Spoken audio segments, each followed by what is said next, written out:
네, 안녕하세요. 반갑습니다. 이승훈 소장입니다. 자, 국토부에서 보도자료를 냈는데요. 전세 사기 및 소위 깡통 전세 방지를 위한 임대차 제도 개선입니다. 자, 임차인분들은 얘기 잘 듣고 전세 사기라든가 깡통 전세를 미리 좀 예방을 하실 필요가 있겠습니다.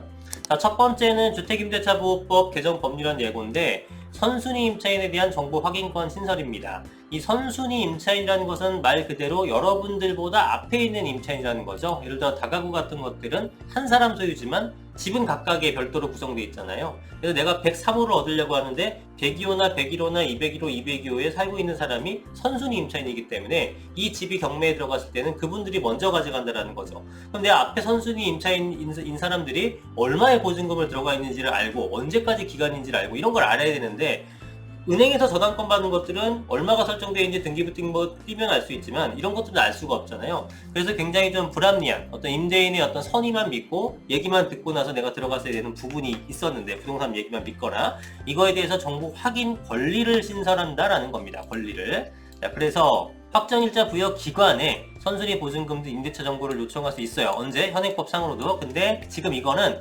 임대인의 동의를 필요로 합니다. 그러다 보니까 임대인에게 동의를 요구할 수 있는지 불분명하기도 하거니와 임대인이 거부하면 끝이에요.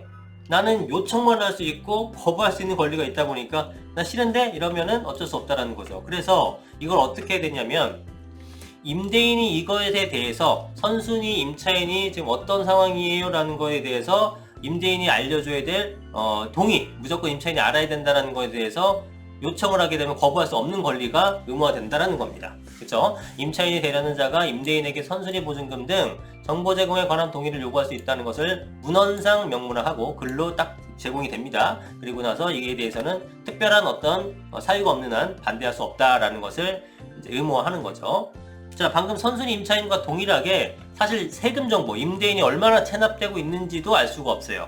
여러분 경매에 넘어가게 되면은 여러분이 최선순위라고 하더라도 임대인이 세금 체납된 세금이 있으면 그게 무조건 우선입니다. 경매에선 1순위가 경매에 들어갔던 비용, 그것도 먼저 빼고 그 다음에 바로 세금이 먼저 들어갑니다. 뭐 다른 거 다 필요 없어요. 세금 먼저 빼고 나서 여러분들이 그 다음에 받는 거기 때문에 중요하죠, 여러분 입장에서는. 근데 이것도 지금 알 수 있는 방법이 없었어요. 그래서 어떻게 개선을 하느냐, 임차인이 되려는 사람이 계약 체결 전에 임대인에 대해 납세 증명서 제시를 요구할 수 있는 권한을 신설합니다. 이 제시입니다. 이건 제시라는 것은 제출이 아니죠. 여기 써있다시피 제출이 아닌 제시. 이거는 왜냐하면 임대인의 개인정보를 위해서 그냥 내가 뽑아왔어요, 한번 보세요, 이렇게 할 수 있다라는 겁니다. 자, 그래서 납세 증명서를 통해서 체납액이 있는지 없는지를 좀 확인해 볼 수 있다라는 거죠. 자, 그래서 납세 증명서 발급 예시 이렇게 돼 있죠. 그럼 납세자 인적사항, 이게 임대인이겠죠. 임대인 홍길동 그 주민번호 확인해서 우리 임대인이 맞구나, 그래서 뭐 체납 내역이 얼마나 있구나, 이런 것들을 확인할 수 있다라는 거고요.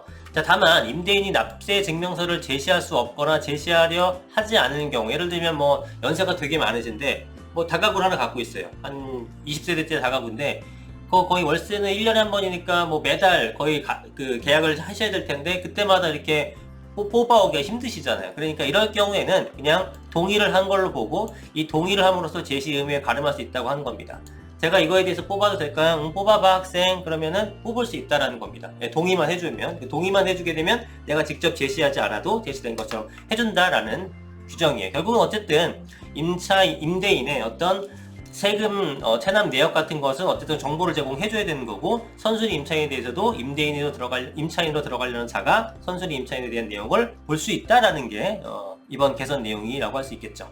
자, 그 다음에 주택임대차보호법 시행령의 일부 개정령안 입법 예고인데, 자, 이거 아시죠, 여러분들? 최우선 변제금이라고 많이 들어보셨을 겁니다. 경매하신 분들은 1순위로 알 것이고, 주택임대차보호법에 관심 있으신 분들 아실 텐데요. 이게 뭐냐면은 이렇게 구분이 되어 있습니다. 그래서 지역별로 일단 나눠지고요. 지역별로 우선 변제를 받을 임차인의 범위가 있어요. 이게 뭐냐면 여러분들이 서울특별시에서 1억 4천만 원에 대해서 보증금, 전세를 안고 있다라고 하게 되면은 이 주택임대차 보호법상 보호를 받습니다. 그러니까 보호를 받는 모든 임차인이 뭐 2억이든 3억이든 모든 임차인은 주택임대차 법을 보호를 받는 건데, 그 중에서도 소액 임차인들은 특별한 최우선 변제금을 또 받게 됩니다. 그게 범위가 있어요.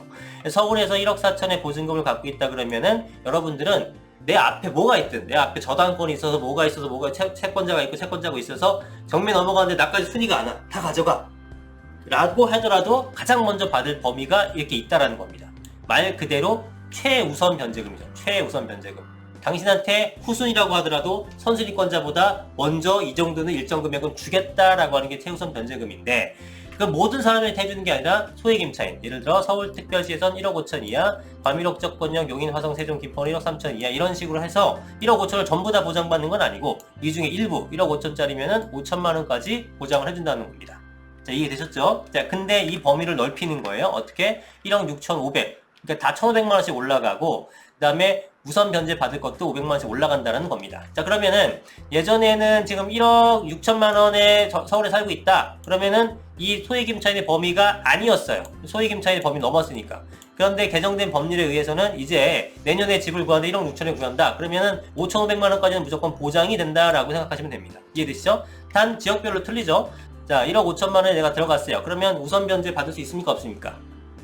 알 수 없죠? 이게 서울이라 그러면은 받죠. 서울형 받지만 이게 만약에 내가 용인에 있다, 내가 화성에 있다, 세종에 있다 이러면은 이 범위를 넘어가는 거잖아요.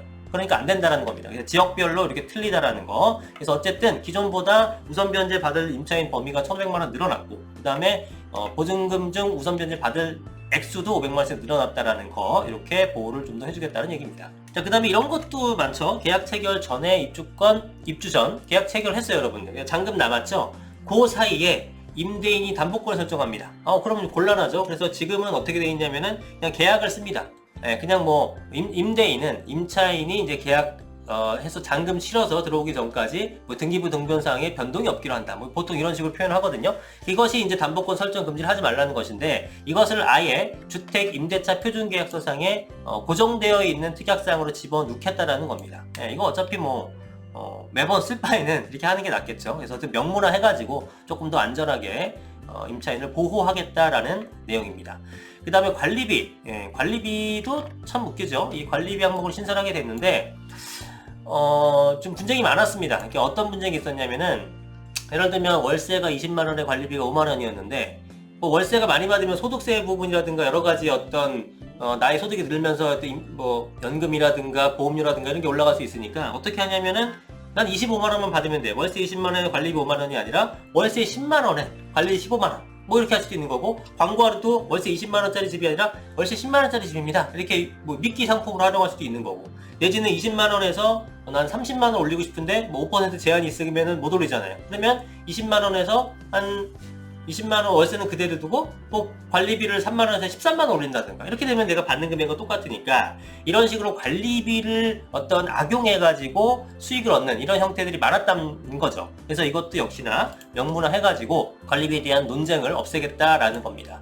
자, 그래서 어떤 것들이 나타나게 되면 전유 부분이 50개 이상, 한마디로 이제 50세대 이상인 집합 건물에 대해서는, 이런 거에 대해서는 모든 거래 행위에 대해서 뭐 관리비 장부의 작성 의무를 하고 증빙자료 보관 의무를 한다라고 하는 거죠. 그래서 함부로 관리비를 올릴 수 없게 하겠다라는 내용입니다. 이 근거에 맞게끔 이제 가격을 관리비를 올려야 된다는 거예요. 자, 표준임대차 계약서상으로는 지금 관리비 항목이 들어갔다라는 거 하나, 그죠? 예전에 없었습니다. 지금 없었죠. 이제 이렇게 바뀐다라는 거고요. 그 다음에 특약사항상 주택임대차 계약서상 확정일자를 받기 전까지, 그러니까 계약서 해놓고 잔금 치르기 전까지 담보권 설정 등을 하지 말아라라는 것을 이렇게 특약사항에 아예 못을 박아놨고, 그 다음에 만약에 이것을 위반하게 될 경우에는 임대인은 임차인에게 손해배상을 해야 된다는 내용까지 기재가 돼 있다는 겁니다. 자, 그래서 이런 식으로 하게 되면 어떤 기대가 생기게 되느냐, 당연히 선순위 임차인 정보와 임대인의 국세라든가 지방세, 세금 체납 유무 사실들을 확인할 수 있기 때문에 전세 피해 방지할 수 있고요. 그 다음에 소액 임차인 범위를 높였죠. 그래서 소액 임차인을 주거 약자 보호가 강화될 것이고, 관리비 관련 분쟁도 예방할 수 있다라는 내용들입니다. 그래서 향후 계획은 뭐 여러분들 이제 상식이 돼서 아시겠지만, 법률이 바뀌는 것에 대해서는 국회 통과해야 되기 때문에 국회에 제출해야 되는 거고요. 시행령이라는 것은 대통령령으로, 직권으로 행정부에서 처리할 수 있는 거기 때문에 이런 것들은 바로 공포 시행하겠다고 합니다. 그래서 내년 초에 국회 제출하니까 국회 법률 바뀌는 것은 좀 시간이 걸릴 것 같고요. 내년에 제출하고 국회에서 논의한 다음에 통과가 돼야 되는 거.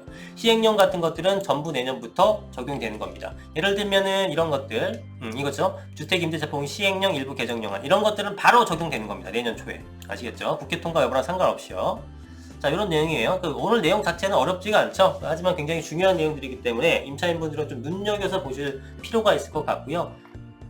이게 이제 내년 초부터 시행한다고 했지만 뭐 어떻게 될지 모르는 겁니다. 아직 확정된 게 아니라 이렇게 계획을 잡고 있는 거니까 시행령 같은 거 특별하게 뭐 문제가 없는 이상 되긴 되겠습니다만 어쨌든 내년 초에 어떻게 변경되는지 법률안 개정은 국회에서 어떻게 지금 계류되고 통과될 예정인지 이런 것들에 대해서도 한번 눈여겨보시는 게 좋을 것 같다라고 생각이 듭니다. 요즘에 전세 사기나 어떤 그 깡통 전세가 굉장히 좀 판을 치고 있고 그런 특정 지역에서는 아예 뭐 새가 안 나가고 관심도 없는 그런 문제점들이 발생되고 있는데 임차인 분들 그리고 예비 임차인 분들은 이런 내용을 잘 숙지하셨다가 나중에 또 찾아보시고 그래서 억울한 일이 발생하지 않도록 하시면 좋을 것 같습니다. 자, 오늘 영상은 여기까지 하겠습니다.